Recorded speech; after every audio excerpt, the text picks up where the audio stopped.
Hi guys, begin with me, Vindi Savela. So, seperti yang udah kalian lihat di thumbnail, pasti kalian udah tahu kan kalau ini video apa. Yaps, it's story time.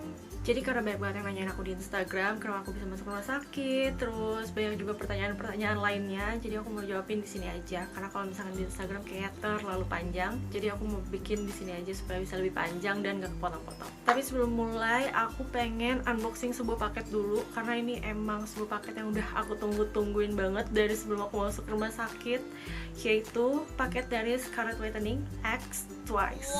Sebelum mulai unboxing, aku pengen nonton dulu TVC terbaru Scarlett Whitening X Twice karena selama di rumah sakit aku belum nonton apapun. Jadi ayo kita nonton bareng-bareng. So pretty. Mari kita nonton bareng. Is this Twice's favorite skincare? Scarlett! Come on. 1, 2, 3, Scarlett! Feeling so fresh! Go, go, go, ready to glow! Scarlett! Cantik banget sumpah. Make our day shine, shine, shine!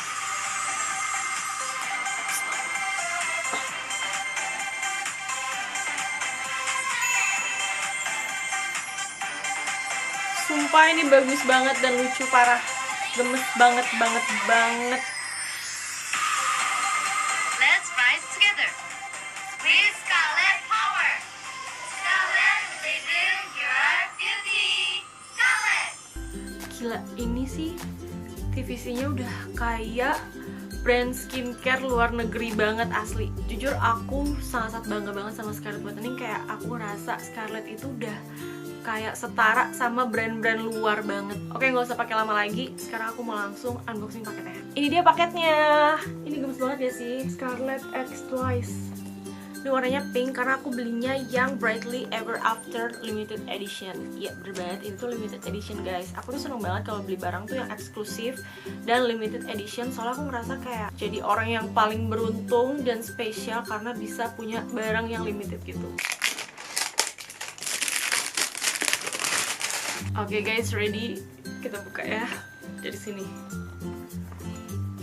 What? Ini ada tulisan apa? Let's rise together with Scarlett Power. Oh my god, aku baru kayak gini aja udah kaget. Ini ada tulisannya. Oh my god, so cute. Ini ada a message from Twice. Gemes banget. Dan ini adalah paket Brightly Ever After series. Udah ada face washnya, terus udah ada ini produk terbarunya yaitu Brightly Essence Toner. Terus juga ada serumnya, terus ada day cream dan juga night cream. Asli ini udah lengkap banget. Ditambah kita juga bakal dapet ini. Aku suka banget sama produk dari Scarlett Whitening ini karena aku paling cocok banget pakai ini. Tapi jujur ya, ini tuh bahannya bener-bener bagus banget bahannya. Dipegang tuh kayak oh my god, aku juga bakalan simpen ini sih. Dan yang paling aku salut itu harganya nggak berubah. Jadi kalau ini harganya itu 300 ribuan, sebenarnya 375. Jadi kalian tuh cuman kayak bayar beli produknya doang, tapi kalian bakal dapet ini bonus. Terus kalau misalkan aku biasanya sering banget ngecekin di Shopee-nya Scarlett Whitening, di Scarlett Whitening official shop, baik buat diskon soalnya. Tadi aku barusan ngecek, ternyata ini harganya lagi 300 ribu guys. Seolah-olah nih ya, kalian cuman bayar 4 gratis 1, terus gratis ini lagi. Ya Allah. Udah yuk kita sekarang baca surat dari Twice. A message from Twice. Scarlett X Twice. Bagus banget. Aku seneng banget sih, seseneng itu. Ini ada 3. Yang pertama postcard, terus ada suratnya, dan ini photocardnya. Lucu banget sumpah. Ini kalian kalau yang mau baca tinggal baca sendiri nih. Ini gemoy. Aku dapat photocardnya Momo. Cantik banget gak sih? Beserta dapat tanda tangannya. Ini original ya guys. Oh my god. Ya ini kan dikit lah men. Guys, kalian wajib banget sih punya karena ini bener-bener gak rugi banget sih belinya. Limited edition, harus cepet-cepet punya sih. Pokoknya yang mau punya juga nih samaan kayak aku, nanti linknya aku kasih di description box. Kalian bisa langsung cek aja. Oke, sekarang kita lanjut ke ceritanya. Jadi tanggal 4 November sebenarnya aku tuh udah planning mau ke Palembang sama Eci, sama Dedi, sama Mami. Cuman Mami gak jadi ke Palembang ikut kita bareng soalnya Mami mau nganterin Bella syuting dulu. Jadi kita rencananya mau berangkat bertiga jam 8 malam. Terus di jam 12 siang aku tuh lagi makan rendang. Aku tuh ngambil nasi dikit, cuman karena itu makanan enak banget, aku tuh nambah nasi. Setelah aku nambah nasi, tiba-tiba aku pengen ambil minum. Di situ aku tiba-tiba langsung ngedrop. Jadi pas aku ambil gelas, aku langsung ngedrop gitu. Ngedropnya itu kayak tiba-tiba pusing, terus tiba-tiba lemes banget, terus perut aku sakit sampai ke dada kayak sesek gitu. Dan ya aku jadi kayak susah nafas. Tapi aku cuma mikir kayak, oh mungkin aku kurang darah. Di situ aku dikasih obat penambah darah.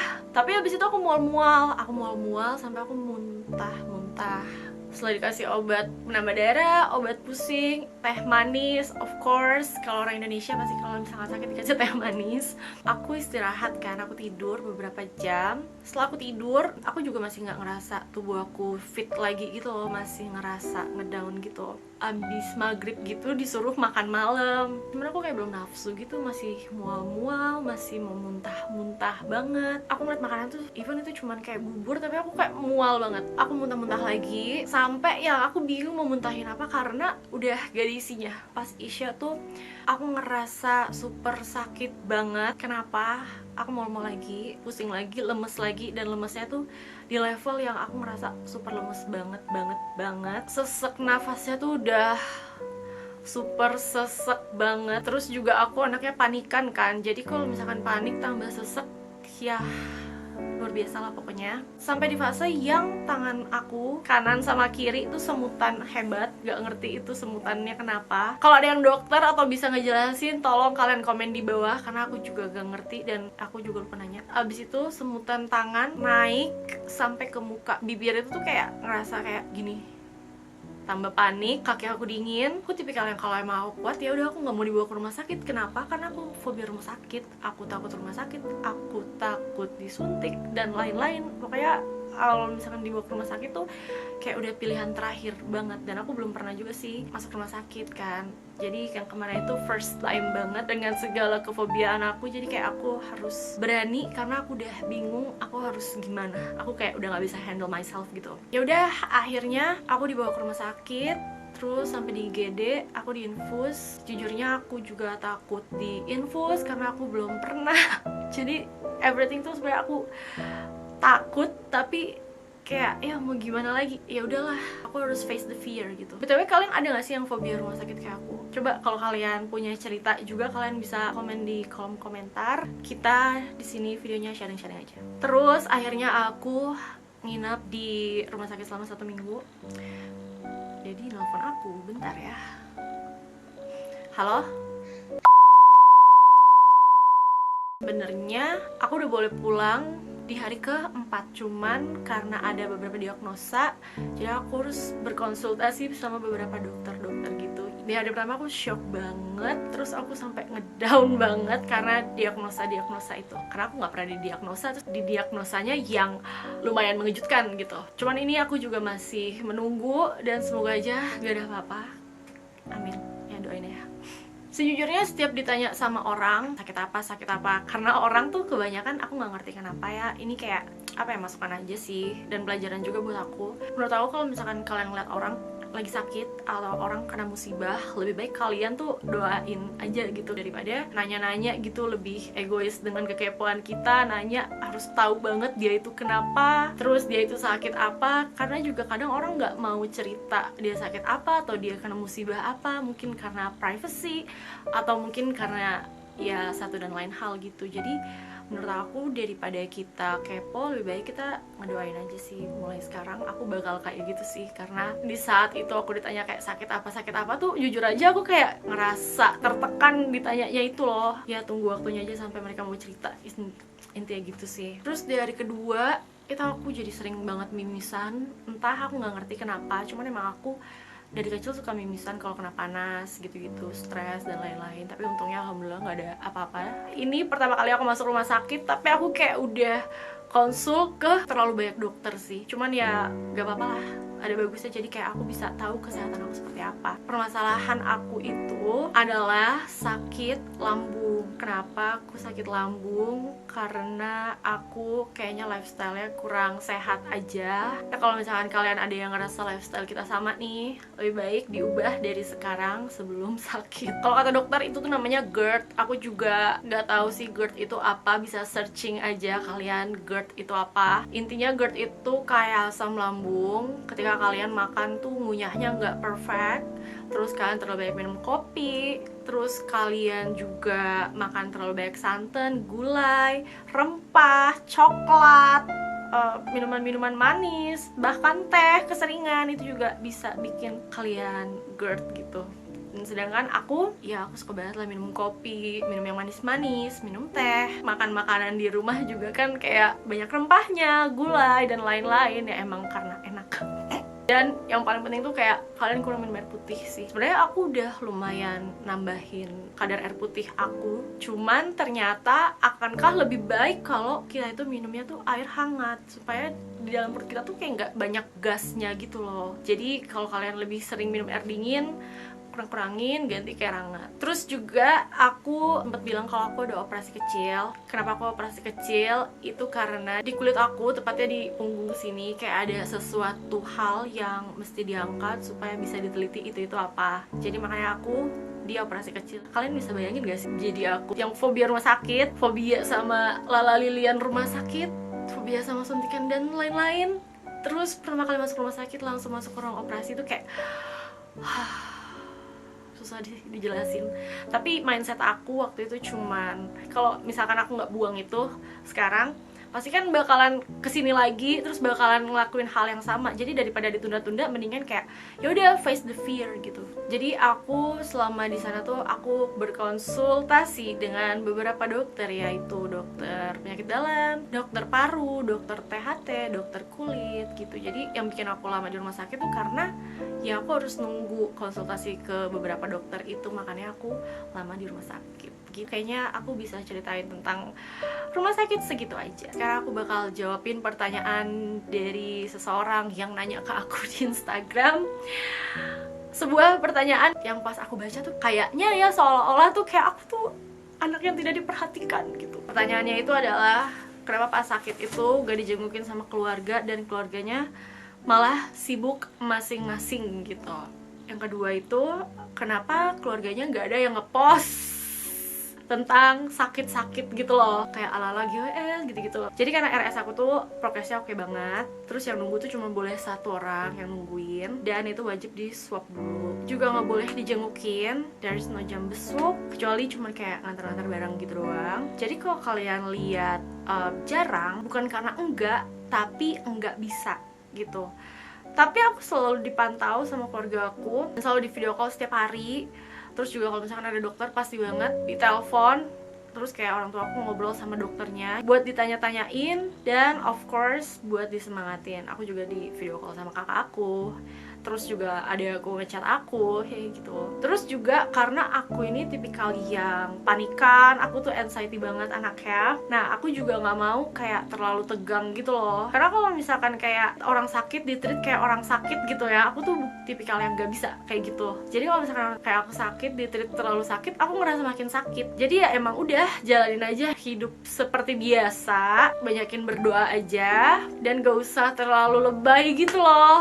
Dan aku kayak lebih nyaman kayak gitu. Kenapa aku lebih nyamannya kayak gitu? Jadi kayak aku punya pacuan gitu, kayak punya semangat, kayak ih aku pengen deh cepet-cepet sehat biar bisa ngelakuin aktivitas lagi. Udah aku pengen everything looks fine gitu loh. Dan aku juga ya seperti yang kalian lihat, kayak aku tuh gak punya masalah hidup, aku kayak selalu happy aja gitu kan. Itu karena aku gak pernah sharing kesedihan, aku gak pernah share kesusahan dan lain-lain. Ya aku pengen taunya orang aku fine aja gitu. Tapi ya gimana pun caranya aku fine aja, kayak aku harus bisa handle it gitu. Intinya aku kayak gak mau nyusahin, aku gak mau bikin orang khawatir juga. Jadi gitu.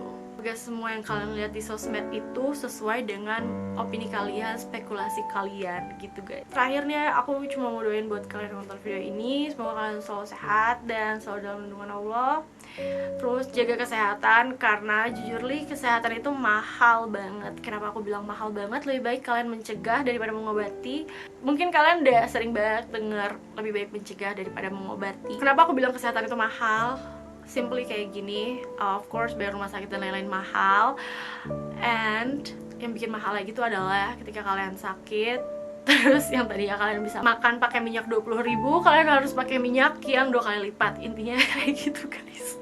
Makanya itu menjadi mahal. Terus juga aku mau ngingetin sama kalian semua, lebih baik kalian mulai sekarang tuh kurang-kurangin junk food, kopi juga, minum-minum manis, makan makanan terlalu pedas, terus yang santan-santan, rempah-rempah, jauhin juga rokok, jauhin juga vape. Kenapa aku bilang kayak gini? Karena kalian mungkin seringnya ngeliatnya di sosmed doang, terus kayak melihat itu keren, terus kalian pengen cobain, dan kalian nggak tahu apa yang akan terjadi gitu. Jadi lebih baik jauhin. Ya intinya kalau menurut aku sekarang, kalau orang tua kalian itu ngelarang kalian, ya udah ikutin aja. Itu demi kesehatan kalian dan itu pasti yang terbaik. Jujur pas balik ke rumah tuh ya terharu banget gitu, kayak nggak ngerti lah.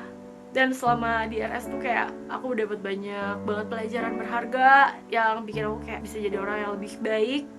Dan aku juga percaya kalau misalkan Tuhan itu kasih kita sakit buat angkat derajat kita dan buat ngapusin dosa-dosa kita juga.